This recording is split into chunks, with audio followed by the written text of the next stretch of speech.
안녕하십니까. 이어서 경남 소식입니다. 김경수 경남도지사가 경남 경제를 살리기 위한 실무 작업에 착수했습니다. 중앙부처 차관 출신의 경제 전문가를 영입하고 서부부지사를 경제부지사로 전환하는 등 경제정책의 큰 틀을 짰습니다. 조미령 기자입니다. 김경수 경남도지사가 최우선 과제로 꼽은 위기에 빠진 경남 경제 살리기. 실타래를 풀기 위한 첫걸음은 경제혁신추진위원회 구성입니다. 제조업 혁신, 한시도 늦출 수 없는 과제입니다. 그래서 도지사 직속으로 경남 경제혁신추진위원회를 설치하겠습니다. 도지사 직속의 경제혁신추진위는 김 지사가 내세운 경제혁신특별회계 1조 원 조성과 경제혁신 정책을 총괄 기획하고 추진 사항을 점검, 평가하게 됩니다. 위원장은 참여정부의 비전 2030을 기획한 박문규 전 기획재정부 2차관, 경남도가 중앙부처 차관 출신을 영입한 것은 처음입니다. 사업 프로젝트가 구체적이고 또 아이디어가 좋다고 하면 또 국가사업으로 채택할 가능성도 높아지지 않을까 그렇게 생각이 돼서 여러 가지 프로젝트를 본 경험이 있으니까 그런 경험을 좀 살릴 수 있지 않을까 그렇게 생각을 합니다. 기존 서부부지사는 경제부지사로 전환해 경제혁신추진위 부위원장을 맡아 실무를 집행하고 미래산업국과 경제통상국은 사무국 역할을 하게 됩니다. 김 지사는 서부부지사 몫이었던 서부경남 수건 사업은 직접 챙길 계획이며 경제부지사는 공모 절차를 진행한 뒤 의회와 조례 개정을 협의하겠다고 밝혔습니다.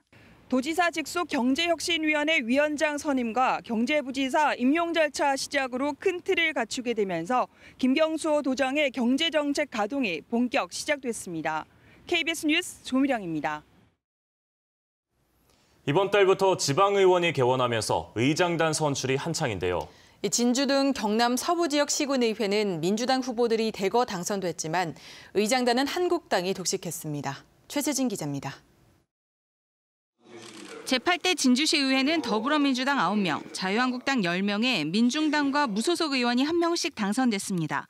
민주당과 한국당이 거의 절반씩 의석을 차지하면서 관심이 모였던 전반기 의장에는 자유한국당 박성도 의원이 선출됐습니다.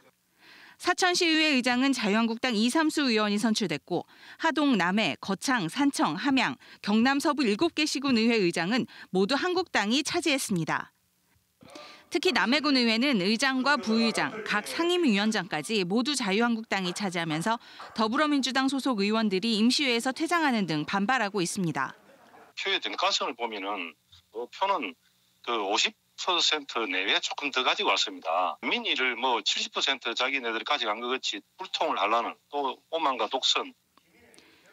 민주당과 한국당이 같은 수의 의석을 차지했던 창원시 의회에서도 부의장 한석을 제외하고는 의장과 위원장을 모두 자유한국당이 차지해 내부 이탈표 논란에 휩싸였습니다. 눈앞의 이해라든지 이런 것 때문에 도민의 이익을 지키고 또로 살려낸다라고 하는 큰 가치를 위한 협치가 망실되고 있습니다. 지방의회 의장단에서 일당 독식 체제가 계속되면서 변화를 바라는 유권자들의 민의를 대변하지 못했다는 비판이 일고 있습니다. KBS 뉴스 최세진입니다. 한국GM 창원공장이 노동부가 요구한 비정규직 774명의 직접 고용 명령을 끝내 따르지 않았습니다. 노동계는 강력히 맞서겠다고 규탄했고 노동부는 70억 원이 넘는 과태료를 사전 통지했습니다. 박상현 기자입니다. 뙤약볕 아래 한국GM 비정규직 지회 노조원이 직접 고용을 요구하며 1인 시위에 들어갔습니다. 노동부가 한국GM 창원공장 사내하청 774명이 불법 파견이라며 직접 고용을 명령했지만 한국GM 측이 끝내 듣지 않은 겁니다. 노동계는 한국GM이 8천억 원이 넘는 공적 자금은 받으면서도 한국 정부의 정당한 명령은 무시했다며 거세게 반발하고 있습니다. 비정규직 노동자들이 고통받아왔던 과정이 있는데 그걸 그냥 관행이다 이렇게 한마디로 외면해버리는 이 한국GM의 모습에 모든 노동자들이 분노할 수밖에 없다고 생각을 합니다. 한국GM은 경영 정상화가 먼저라면서 노동부의 불법 파견이라는 판단을 받아들이기 힘들다는 입장입니다. 불법 소식은 있는데 그대로 운영할 수는 없거든요. 불법 요소는 없다고 믿기 때문에 네, 오늘도 그렇게 공장이 돌아가고 있습니다. 노동부는 비정규직 직접 고용 지시를 지키지 않은 데 대한 77억 4천만 원의 과태료 부과를 사전 통지했습니다. 게다가 불법 파견에 대한 형사적 책임도 묻겠다는 입장입니다. 고용노동부 장관의 허가 없이 근로자 파견 사업을 행한 하청업체와 그다음에 그러한 하청업체로부터 영문을 제공받은 원청에 대해서 파견법 위반 혐의로 지금 수사를 진행하고 있습니다. 금속노조는 현대기아차처럼 비정규직의 단계적인 직접 고용 방안도 제안했지만 한국 GM은 묵묵부답입니다. KBS 뉴스 박상현입니다. 최근 내린 비로 통영에서는 주택가 아래 땅이 무너져 주민들이 긴급 대피했습니다. 알고 보니 아파트 공사장에서 주택가 아래 경사지를 잘랐다가 장마에 토사가 무너진 것으로 확인됐습니다. 주민들의 안전이 우려되고 있습니다. 차주아 기자의 보도입니다. 경남 통영 앞바다가 한눈에 내려다 보이는 바닷가 언덕의 한 주택입니다. 이곳에서 12년째 사는 김모 씨 일가족 6명은 나흘째 집에 들어가지 못하고 있습니다. 최근 장마가 이어지면서 집 아래 공사장 절개지가 무너져 토사 수백 톤이 쏟아졌기 때문입니다. 건물과 집이 전체적으로 다 흔들렸다니까요. 지진도 아니다니까. 그 정도로 집을 흔들리는데 이게 무슨 어떻게 해가지고 사람이 있겠어요, 여기. 아파트를 짓기 위해 바닥까지 이어지던 경사지를 잘라 만든 20m 높이 절개지에서 토사가 쏟아진 겁니다. 철제로 된 흙막이 구조물까지 설치했지만 맥없이 쓰러졌습니다. 일단 응급복구는 됐지만 무너진 절개지 위에 사는 5가구 주민들은 불안하기만 합니다.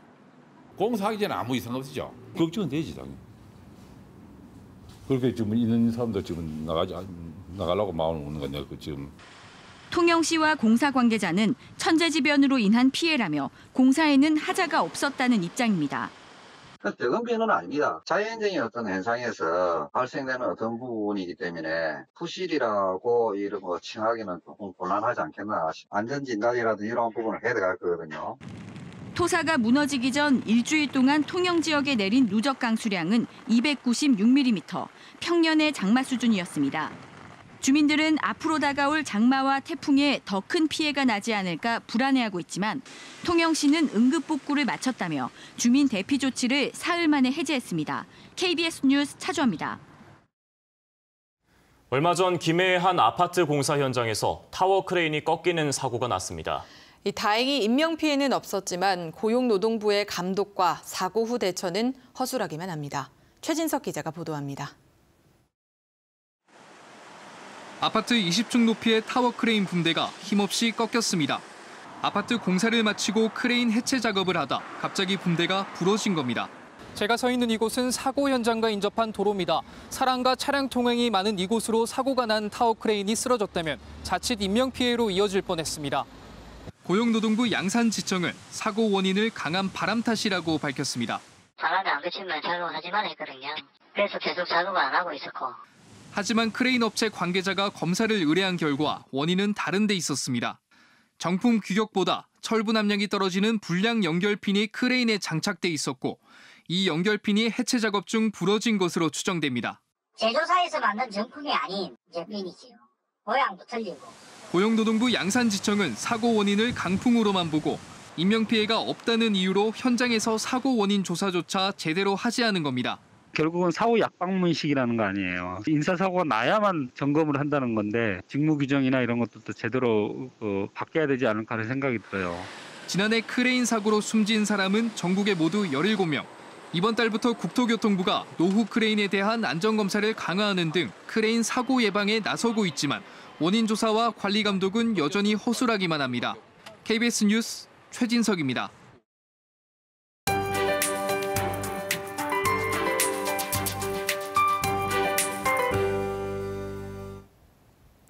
서해상에서 동진하는 기압골의 영향으로 현재 남부지방에서 비가 내리고 있습니다. 특히 경남 지역으로 비구름이 잔뜩 지나고 있는 모습인데요. 다행히도 비구름이 강하지는 않아서 빗줄기는 약한 편입니다.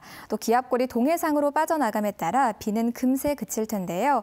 오늘 오전까지 5에서 10mm 정도의 비가 내리다가 모두 그치겠습니다. 하지만 오후부터는 대기가 불안정해지겠는데요. 동풍과 서풍이 만나는 서부 내륙을 중심으로 국지적으로 소나기 구름이 강하게 발달하겠습니다. 돌풍과 천둥, 번개를 동반하며 요란하겠고요. 10에서 60mm 정도로 지금보다 비의 양도 많겠습니다. 우산을 꼭 챙겨 다니셔야겠습니다. 기온은 어제보다 많이 내려갑니다. 어제 합천은 34.6도까지 올랐고요. 밀양 33.3도, 창원 31.1도로 불볕더위가 기승이었는데요.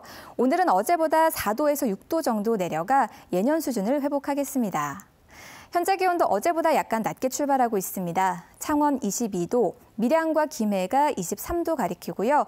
낮 기온도 27도 안팎에 그치겠습니다. 경남 서부 지역은 현재 기온 23도 안팎으로 출발하고요. 낮 기온은 함양과 하동이 29도까지 오르겠습니다. 해상에 내려진 풍랑주의보는 모두 해제됐지만 물결은 여전히 높게 일고 있습니다.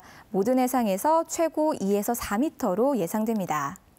다가오는 주말까지는 구름만 많은 가운데 소나기가 종종 내리겠고요. 다음 주 월요일에는 또다시 장마 전선의 영향으로 비가 내리겠습니다. 기상정보였습니다. 국가공인 검사기관인 한국화학융합시험연구원 창원지원이 창원 스마트혁신지원센터로 확장 이전했습니다. 토지주택공사가 젊은 층과 노인 취약층을 대상으로 김해유라 이택지지구 공공임대주택의 입주자를 모집하고 있습니다. 중소벤처기업청이 해외시장 개척과 마케팅 지원을 받을 중소수출기업을 모집합니다. 제5회 협동조합의 날을 맞아 내일 경남지방중소벤처기업청에서 경남지역 기념식이 열립니다. 30도가 넘는 더위 속에서 27개월 된 아이가 차량에 4시간 동안 방치됐다가 숨졌습니다.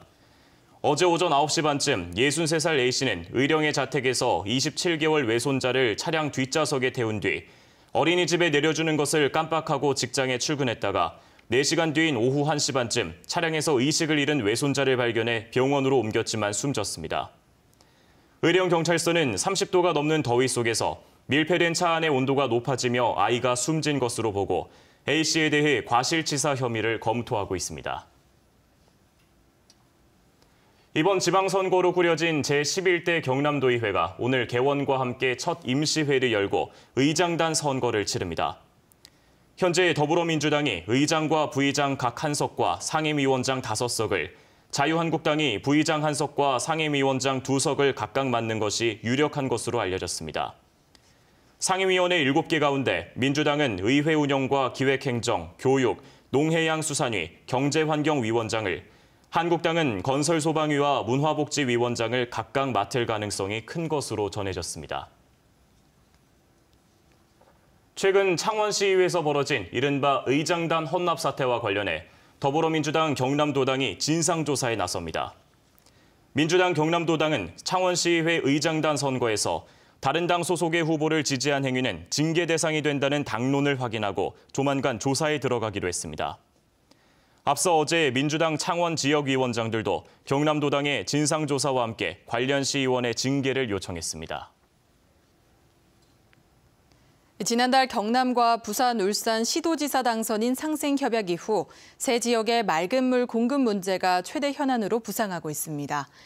경남 동부권과 부산에 맑은 물을 공급하는 방안으로는 그동안 진주의 남강댐 또는 지리산댐을 통해 물을 공급하는 방안이 거론돼 왔습니다. 또 울산 지역 물 문제는 대구 경북의 운문댐과 영천댐을 통한 해결이 거론돼 왔지만 이번 지방선거 이후에는 경남 밀양댐 물을 공급받는 안이 제기되고 있습니다. 지난해 경남에서 배출된 먼지와 일산화탄소 등 대기 오염물질이 1년 전보다 27% 준 것으로 나타났습니다. 환경부가 지난해 굴뚝 자동 측정기가 설치된 전국 사업장 630여 곳을 대상으로 대기 오염물질 연간 배출량을 조사한 결과 경남 지역은 배출량이 4만 6천여 톤으로 1년 전보다 27% 줄었다고 밝혔습니다. 경남의 대기 오염물질 배출량은 해마다 줄고 있지만 전국 17개 광역시도 가운데 충남과 강원, 전남에 이어 4번째로 많은 것으로 조사됐습니다. 뉴스를 마칩니다. 시청해주신 여러분 고맙습니다.